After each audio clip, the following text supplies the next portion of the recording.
2 Chronicles 1. Now Solomon the son of David established himself securely over his kingdom, and the Lord his God was with him and exalted him greatly. And Solomon spoke to all Israel, to the commanders of thousands, of the hundreds, and to the judges, and to every leader in all Israel, the heads of the fathers' households. Then Solomon and all the assembly with him went to the high place which was at Gibeon, for God's tent of meeting was there, which Moses, the servant of the Lord, had made in the wilderness. However, David had brought up the ark of God from Kiriath Jearim to the place he had prepared for it, for he had pitched a tent for it in Jerusalem. Now the bronze altar, which Bezalel the son of Uri the son of Hur had made, was there before the tabernacle of God, and Solomon and the assembly sought it out. And Solomon went up there before the Lord to the bronze altar which was at the tent of meeting, and offered 1,000 burnt offerings on it. And that night God appeared to Solomon and said to him, Ask what I shall give you. And Solomon said to God, Thou hast dealt with my father David with great loving kindness, and hast made me king in his place.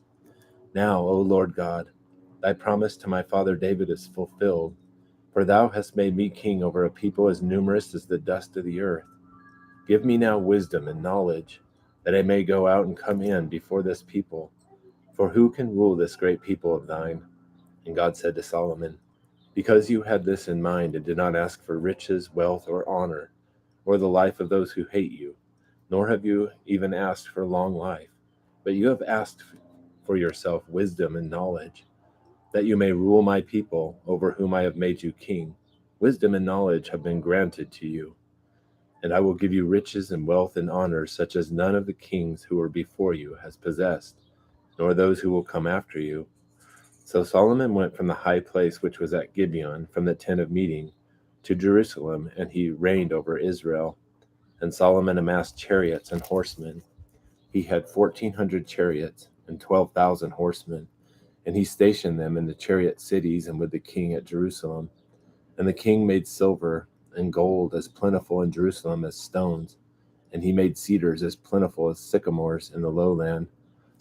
And Solomon's horses were imported from Egypt and from Kue. The king's traders procured them from Kue for a price, and they imported chariots from Egypt for 600 shekels of silver apiece, and horses 150 apiece. And by the same means they exported them to all the kings of the Hittites and the kings of Aram.